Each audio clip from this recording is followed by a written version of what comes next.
Bentuk dan gaya bonsai. Selama bertahun-tahun banyak gaya untuk mengklasifikasikan pohon bonsai telah dikembangkan, sangat mirip dengan keadaan di alam. Gaya-gaya ini terbuka untuk interpretasi dan kreativitas pribadi, artinya pohon tidak perlu menyesuaikan diri dengan bentuk apapun. Namun, gaya tersebut penting untuk mendapatkan pemahaman dasar tentang bentuk dan harus berfungsi sebagai pedoman agar berhasil melatih pohon miniatur. Bonsai gaya sapu, Hokidachi. Gaya sapu cocok untuk pohon meranggas dengan percabangan yang luas dan halus. Batangnya lurus dan tegak serta tidak memanjang ke puncak pohon. Ia bercabang ke segala arah sekitar sepertiga tinggi pohon. Cabang dan daunnya membentuk mahkota berbentuk bola yang juga merupakan pemandangan menakjubkan selama musim dingin. Gaya bonsai tegak formal, Chokan. Gaya tegak formal adalah bentuk bonsai yang sangat umum. Gaya ini sering terjadi di alam, terutama pada saat pohon terkena banyak cahaya dan tidak menghadapi masalah pohon pesaing. Untuk gaya ini, lancip pada batang yang tumbuh tegak harus terlihat jelas. Oleh karena itu batangnya harus lebih tebal di bagian bawah dan harus tumbuh semakin tipis seiring dengan tingginya, sekitar seperempat dari total panjang batang. Percabangan akan dimulai. Bagian atas pohon harus dibentuk oleh satu cabang. Batangnya tidak boleh mencapai seluruh tinggi pohon. Gaya bonsai tegak informal, Moyogi.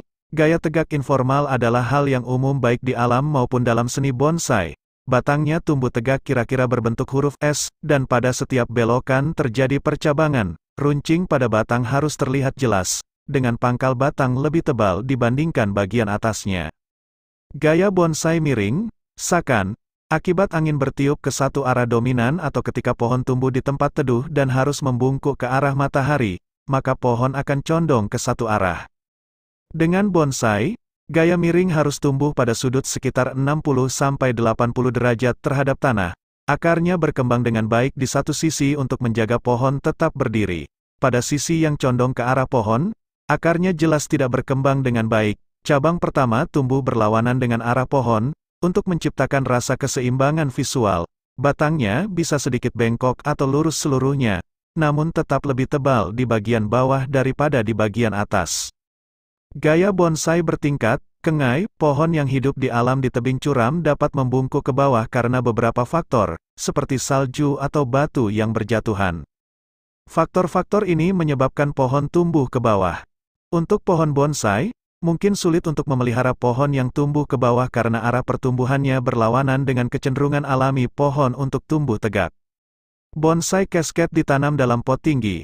Pohon itu harus tumbuh tegak untuk bentangan kecil tetapi kemudian membungkuk ke bawah. Mahkota pohon biasanya tumbuh di atas tepi pot, tetapi cabang-cabang berikutnya bergantian ke kiri dan kanan pada lekukan terluar batang berbentuk S. Cabang-cabang ini harus tumbuh secara horizontal untuk menjaga keseimbangan pohon.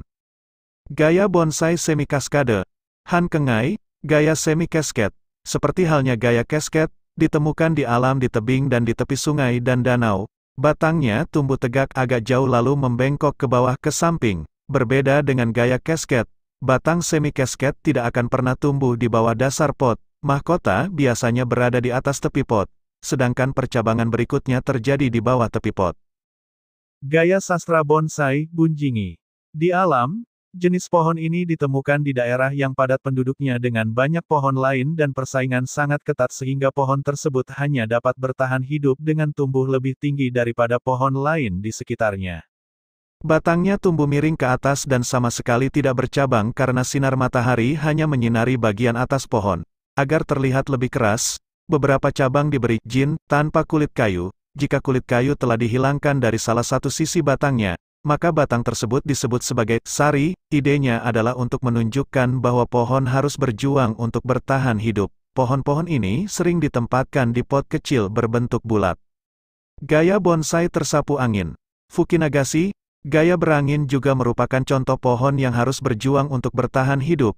Cabang-cabang dan batangnya tumbuh ke satu sisi seolah-olah angin terus-menerus meniup pohon ke satu arah. Cabang-cabangnya tumbuh di semua sisi batang, tetapi pada akhirnya semuanya akan bengkok ke satu sisi. Bonsai gaya batang ganda, Sokan. Gaya batang ganda merupakan hal yang umum di alam, namun sebenarnya tidak begitu umum dalam seni bonsai. Biasanya kedua batang akan tumbuh dari satu sistem akar, namun ada kemungkinan juga batang yang lebih kecil tumbuh dari batang yang lebih besar tepat di atas tanah. Kedua batang tersebut memiliki ketebalan dan panjang yang berbeda-beda. Batang yang lebih tebal dan lebih berkembang akan tumbuh hampir tegak, sedangkan batang yang lebih kecil akan tumbuh agak miring. Kedua batang tersebut akan menyumbang satu tajuk daun kanopi. Gaya bonsai multibatang, Kabuduchi. Secara teori gaya multitrung sama dengan gaya double trung. Namun dengan 3 batang atau lebih, semua batang tumbuh dari satu sistem akar, dan itu benar-benar merupakan satu pohon. Semua batang membentuk satu tajuk daun, dengan batang yang paling tebal dan paling berkembang menjadi bagian atasnya. Gaya bonsai hutan, Yosue. Gaya hutan sangat mirip dengan gaya berbatang banyak, namun perbedaannya adalah gaya ini terdiri dari beberapa pohon, bukan satu pohon dengan beberapa batang. Pohon yang paling berkembang ditanam di tengah pot besar dan dangkal. Di sisinya ditanam beberapa pohon kecil untuk membentuk satu tajuk.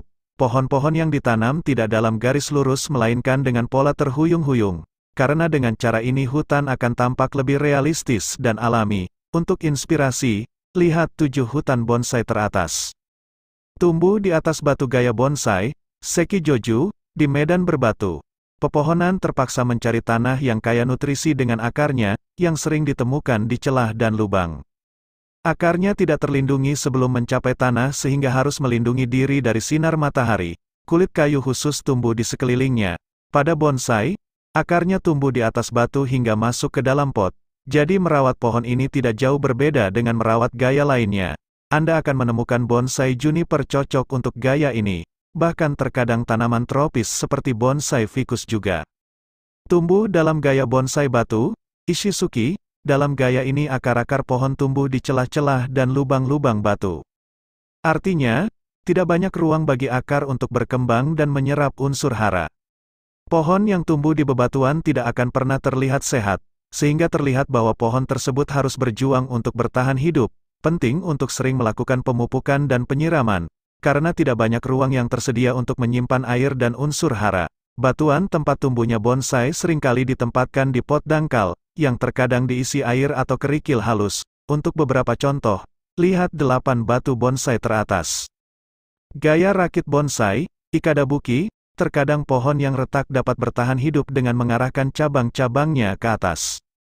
Sistem akar yang tua dapat menyediakan nutrisi yang cukup bagi cabang untuk bertahan hidup. Setelah beberapa saat, akar baru akan mulai tumbuh, yang pada akhirnya mengambil alih fungsi sistem akar lama. Cabang-cabang tua yang sekarang mengarah ke udara berkembang menjadi batang dengan banyak cabang sebagai akibat dari meningkatnya masuknya unsur hara. Batang-batang baru ini berkontribusi pada satu kanopi tunggal. Gaya bonsai sari, Sarimiki. Seiring berjalannya waktu, beberapa pohon menjadi gundul atau tidak memiliki kulit batang di batangnya akibat kondisi cuaca yang buruk. Bagian yang gundul biasanya dimulai dari tempat munculnya akar dari dalam tanah, dan semakin menipis seiring berlanjutnya ke batang. Sinar matahari yang terik akan memutihkan bagian-bagian ini, membentuk bagian pohon yang sangat khas. Dengan bonsai, kulit kayu dihilangkan dengan pisau tajam dan bagian yang tidak memiliki kulit kayu diberi belerang kapur untuk mempercepat proses pemutihan.